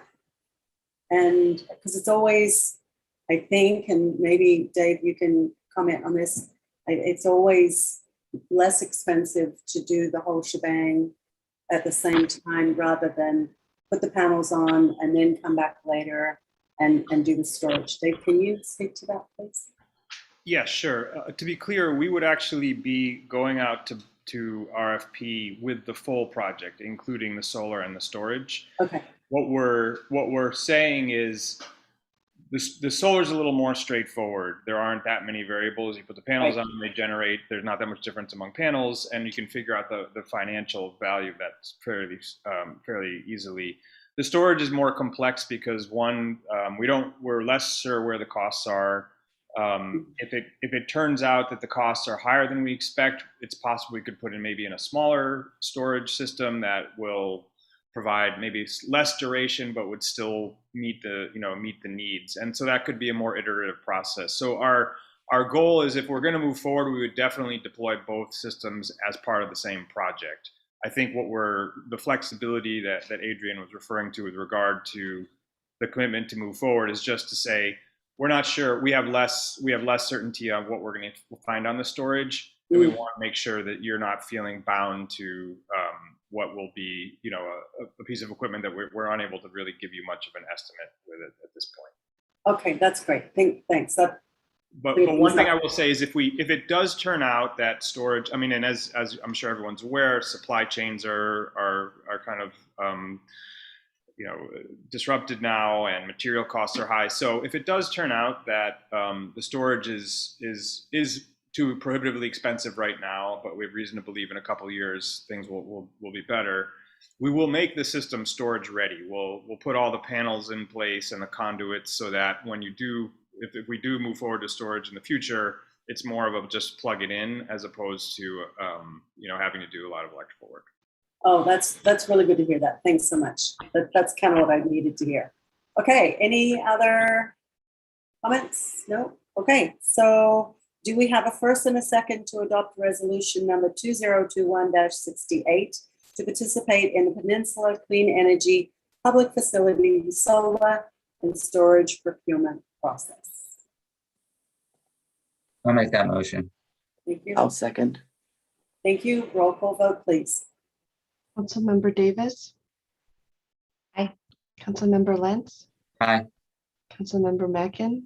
Aye. Councilmember O'Connell. Aye. And Mayor Cunningham. Aye. Thank you very much. Thanks, Dave, for being here and answering our questions. Have a great rest of your evening. Thank you. Thank you. Okay, moving on to item N, donation policy. Council will determine whether to implement a donation policy for themselves and the commissions and committees. Staff report, please. Yes, Mayor and council members. Attached is the donation policy that the city of Brisbane and the city manager has determined that he will apply to the staff. And what we are here tonight to discuss is if the city council would like to have the same donation policy applied to themselves and their commissioners and committee members, or if they would like some level of change to it. So basically what the idea of this is that for donations that are unrestricted, $500 or less, that the city manager can accept those on behalf of the city. The reason why it's $500 or less is it's a minimal amount of money. Being unrestricted, it means it would go into the city's general fund and can be used for any purpose that the city has determined, the city council is already approved of. For donations above $500, it would need to, for unrestricted donations above $5,000, it would need to go to the city council, or restricted donations above 500. It would need to go to the city council. Also, the staff would develop a fundraising plan. So something like the concerts in the park, where we raise money to fund the concerts in the park. Before we do go out and do that, we would come to the city council and let them know what the fundraising plan is for that, to make sure that we are doing it in a way that the city council determines is appropriate. The idea here, though, is, when council members go out and raise money on behalf of the city, or when committees or commissioners go out and raise money on behalf of the city, do you want to see the same type of fundraising plan from those before they go out and raise money? Or would you be willing to have your committees, commissioners, and council members raise money on behalf of the city without it going to the city council first? Obviously, whatever donation policy that you approve tonight on behalf of the committees and commissioners and council members, we would have our city attorney review it annually to make sure it was still appropriate for state law with any changes to state law. Okay, council questions?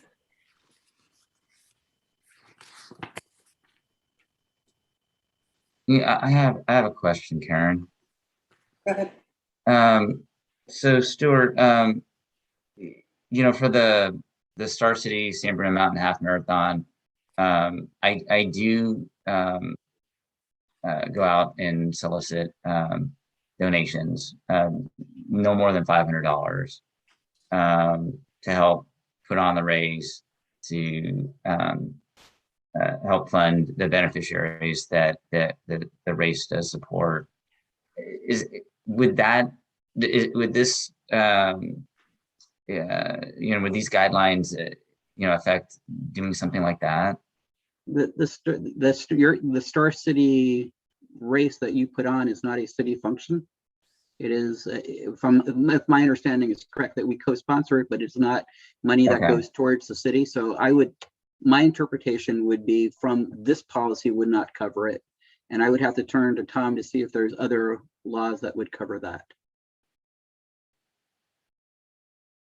Not at this time. The FPPC is actively looking at lowering the threshold for disclosure of what are called behested payments.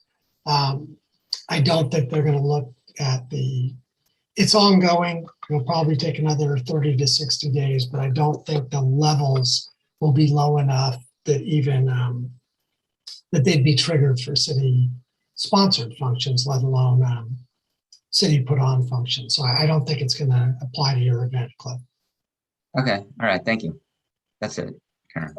Okay. And I will say that is similar to the Luna Fest. So the Luna Fest funds the Lions Club. It doesn't fund the city. So the Luna Fest would not fall under this policy either. It would only be if the city council members were raising money on behalf of the city or the commissioners or the committee. So when we raised money for the park or for the community park for the playground equipment, or we were raising money for the skateboard park or something like that in the future, those kinds of, if it was a council member who was organizing that would, this policy would say that would need to come before the city council before it could go forward. And I should just clarify, because I know this was asked of me separately. What is being described or talked about is a donation. It's not a gift to an individual. That's a totally separate set of state laws. So there, I know there was a comment in a letter about it's going to benefit an individual. That's not the policy that the city is putting forward tonight or discussing. This is about charitable events and sponsorships, et cetera, as the deputy city managers discussed. Okay. Cliff, are you done with your questions? Okay. Any other questions or comments here? Seeing none. Okay, Ingrid, is there anybody from the public who wishes to comment on this?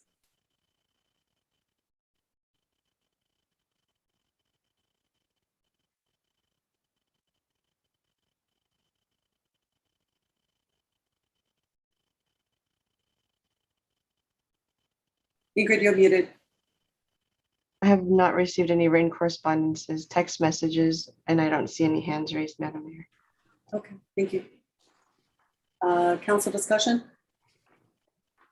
Nothing. I have one comment. I mean, actually, question for Tom. Would this, if we vote in favor of this and we extend this to council commissions, committee members, does this just protect us as a group entity and individually from a transparency perspective, or does it not really matter? From a transparency perspective, it probably is something that protect. I don't want to use protect because that's a legal term in this context. It would absolutely bring about greater transparency. Potentially, I don't know, if anything would need to be disclosed. In which case, it's sort of a good government move.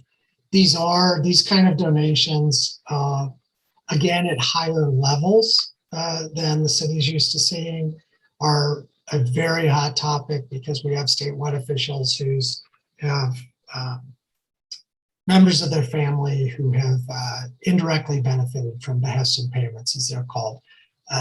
So it's in line with the thought process of how do you regulate that? You just put the information in front of the public in a reasonable way. And I think that Stuart can speak better to it than I can, but that's how I read it.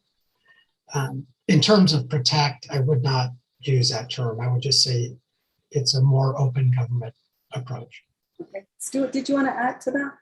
No, I would agree with Tom that the goal of all this is to make sure that if we are soliciting funds for city-oriented or city type of programs, that the city council is aware of it. And by making the city council aware of it, we make the public aware of it.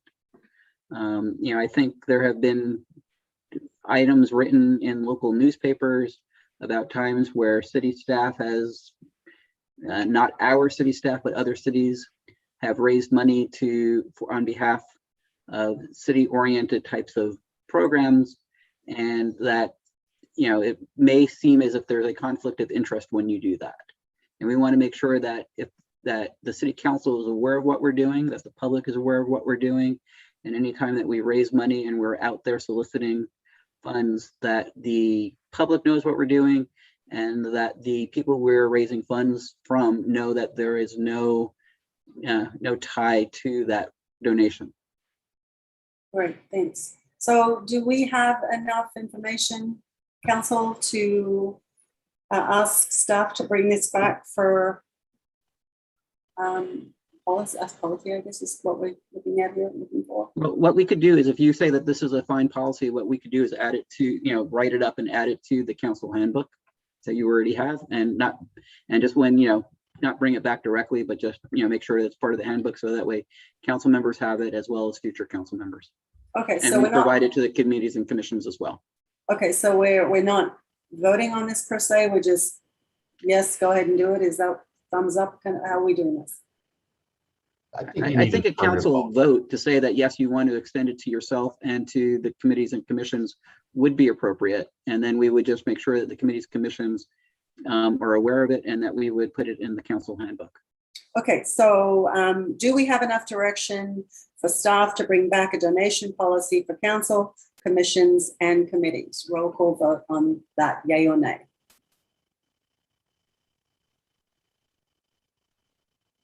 Madam Mayor, the motion would be the council would determine whether to implement a donation policy for themselves and the commissions and committees. I make a motion to implement a policy of donations for the committees, council, and commissions. Second. Roll call vote, please. Councilmember Davis, Aye. Councilmember Lentz, Aye. Councilmember Mackin, Aye. Councilmember O'Connell, Aye. and Mayor Cunningham. Aye, thank you. Okay, item 10, staff reports. City manager's report on upcoming activities, please.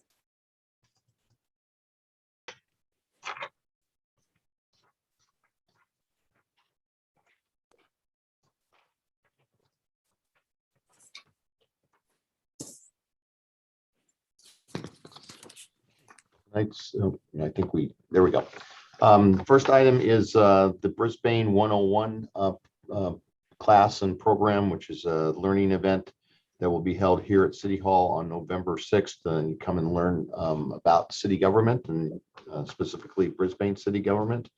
We're asking people to apply by Friday, October 22nd. We do have slots available, and looking forward to a good day that day. Reminder to RSVP for the city's 60th anniversary party. Capacity will be limited. It will be held in the new library and courtyard area.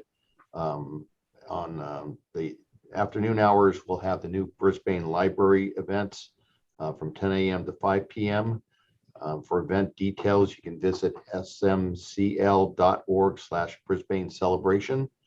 And the 60th anniversary will begin at 7 o'clock and go from 7 to 10. And you can RSVP for this event at brisbaneca.org/turning60.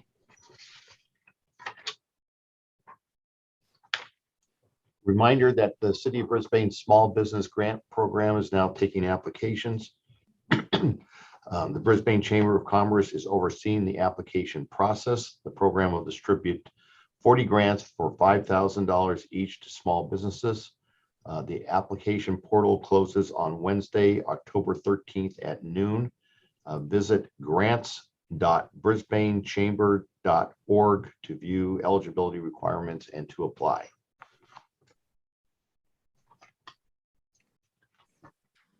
The countywide housing workshop series kicks off on October 13th. Join us for a 4-part series to better understand housing issues in San Mateo County, creating a more affordable future. Webinar and discussion series will begin on Wednesdays at 6 p.m. On October 13th, Why Affordability Matters. October 27th, Housing and Racial Equality or Equity. November 10th is Housing in a Climate of Change. And December 1st is Putting It All Together for a Better Future. Brisbane is working with larger countywide community to share resources and to help involve everyone in shaping our shared future. You can visit Let's Talk Housing San Mateo County website at letstalkhousing.org.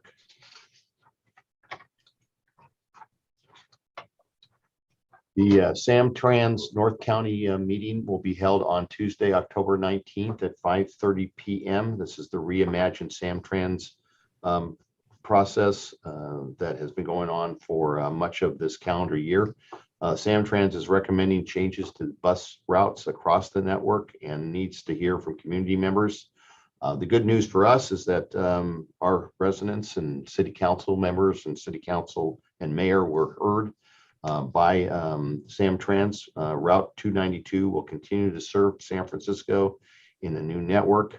In San Francisco, Route 292 would operate as a limited stop service and stops approximately every half mile. New connection route to Route 292 to Millbrae Transit Center would improve access to San Francisco Airport, BART, Caltrain, and the El Camino Real bus service.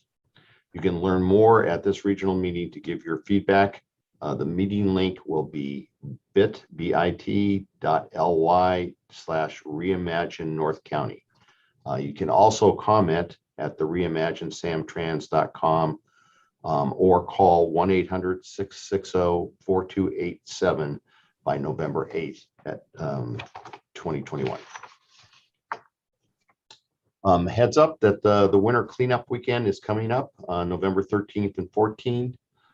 Bins will be placed by scavengers at the Friday before. Yard waste only, please, in the bins. Tree removal permit is required for removal or severe trimming, 50% of foliage, crown, or 30% reduction in height. Refer to the October Star or the city's website for more details. The website includes the map of bin locations, and I believe the bin locations are consistent with what they've been in the past. That is the report for tonight, Madam Mayor. Thank you, Clay. The SamTrans thing is thrilling. People are very happy about that, and that extended bit going into Millbrae is an added bonus. So I'm glad all the hard work from everybody reaching out really worked. This is great news for everybody. Okay, moving on to item 11, Mayor Council Matters. Item P, countywide assignments and subcommittee reports. Who would like to go first? Looks like Terry. So I had 2 meetings, San Francisco Roundtable General Meeting and an SFO Roundtable Expansion Subcommittee meeting. The subcommittee meeting was general information and was not a public meeting, so we will be reporting out on the discussion and what happened there at a later date. And then the SF Roundtable regular meeting was last night. We did hear that Congresswoman Spears has reintroduced legislation with 9 bills to Congress to try to get some noise policies put in place. which was good news. We did vote to support that, and that we're moving ahead with the FAA to get more compliance with the night hush. And right at this point, it's for limited hours. So the FAA has agreed from 1 to 4 a.m. for pushing for the night hush, and then is looking at maybe doing 12 to 5 a.m. So an hour on either end to give a little more relief for those AM hours on overhead traffic. So we'll see how that goes. And that's it for me.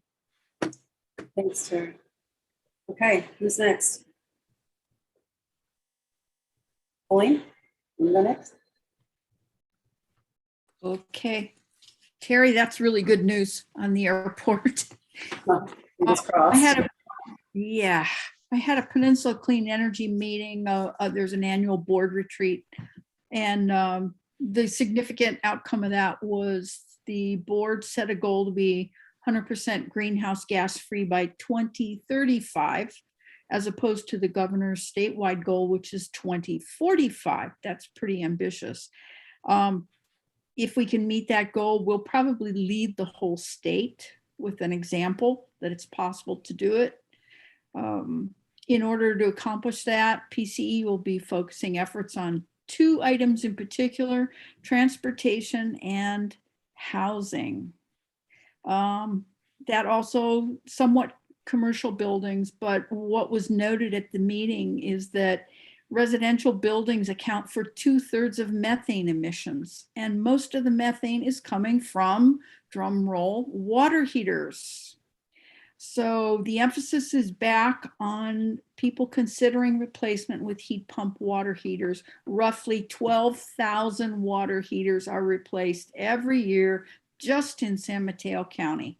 So that would make a significant difference if we can get more adoption of heat pump water heaters. And finally, we kind of wrapped it up just talking about the need for every city in the county to commit to electrification of buildings. We've kind of done that with reach coats in Brisbane. So we're always cited as a good example of a city doing the right thing. But they had asked for a real commitment by every city to push education and electrification of buildings and appliances and promoting that community awareness. I also had October 4th a liaisons meeting with the Complete Streets Committee. Karen, you want to talk about that one? You're much more familiar with Complete Streets, Colleen. Why don't you just do it? All right. We wanted to get an update on the progress of their work plan for 2021. The committee there has a lot of projects, and I'd note that a lot of them should be of interest to the public because they're doing an in-depth study of parking issues in Brisbane. And for the people up on the ridge, they're doing observations of excessive speed on Mission Blue Drive, which I'm sure the people that live up there know that. The committee's meetings are, just as a reminder, they're now televised. So any residents who are interested in the work that they're doing on these different projects can watch the broadcasts. And we also had asked for, and we anticipate a full report from the committee on their accomplishments in January.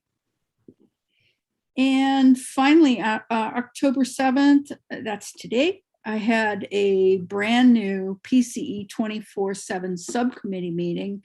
And this is really just about procurement strategies for the energy that's going to be needed to reach all the goals you've heard about. And it was interesting because we talked about renewables that don't produce carbon emissions. And carbon emissions come from 2 things that are considered good sources: geothermal and biogas.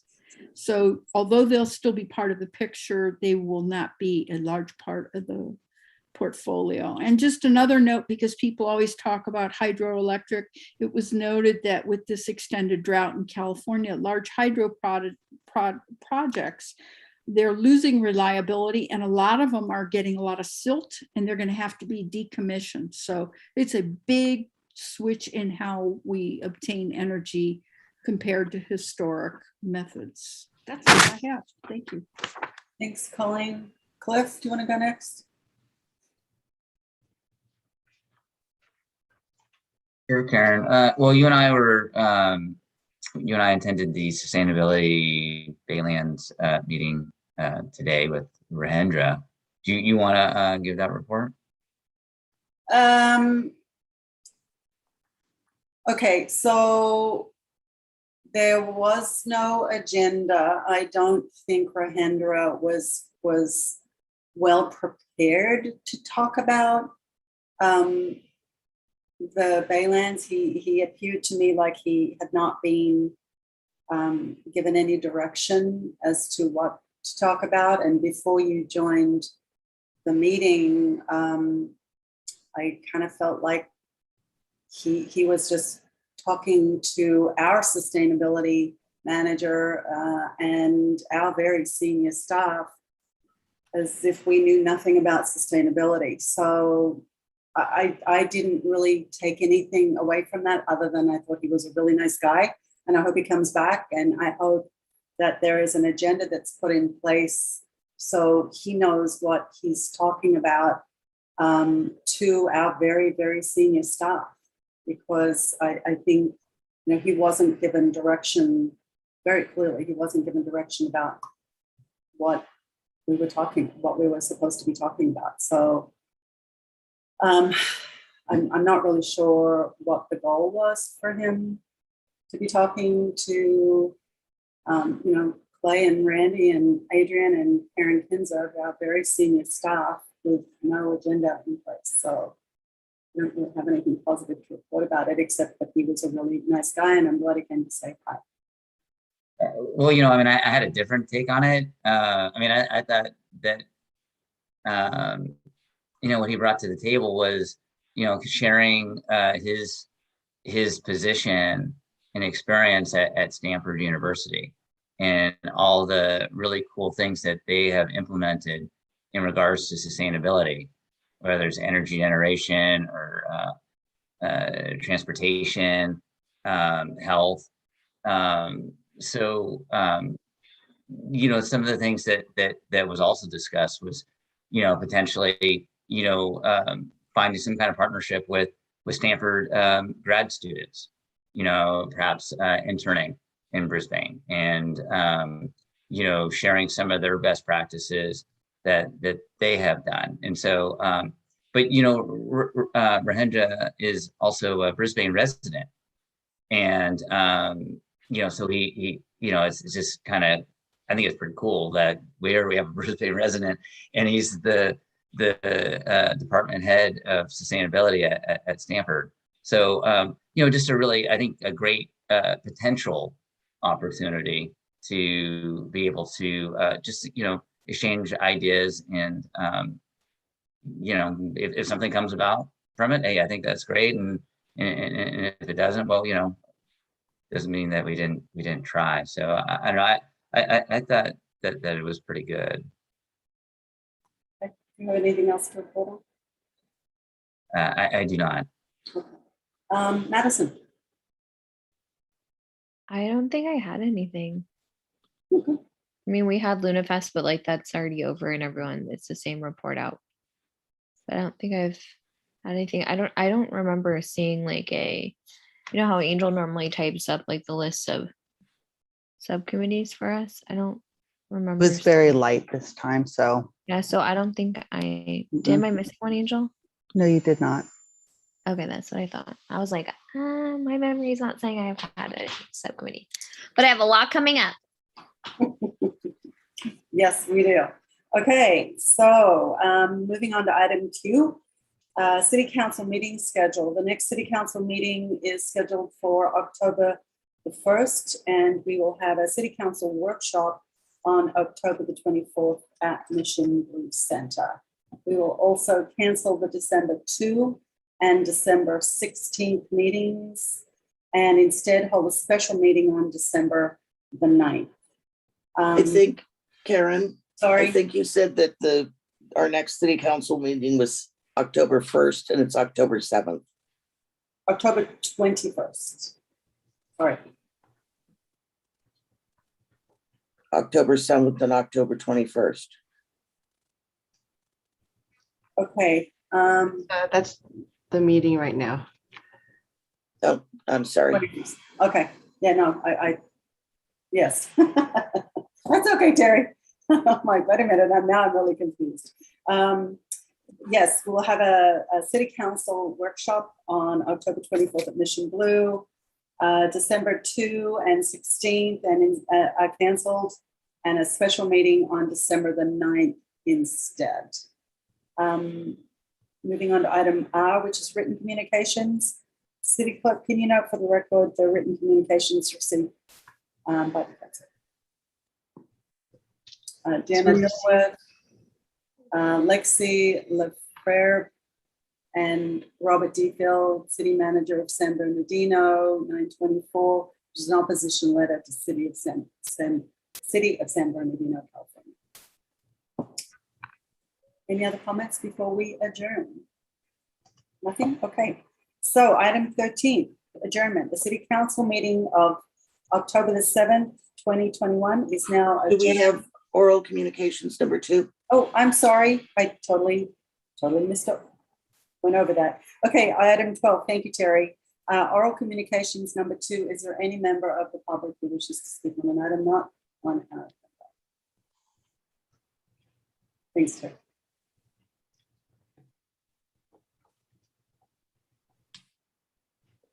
We have, I don't see any raised hands from the members of the public that are here.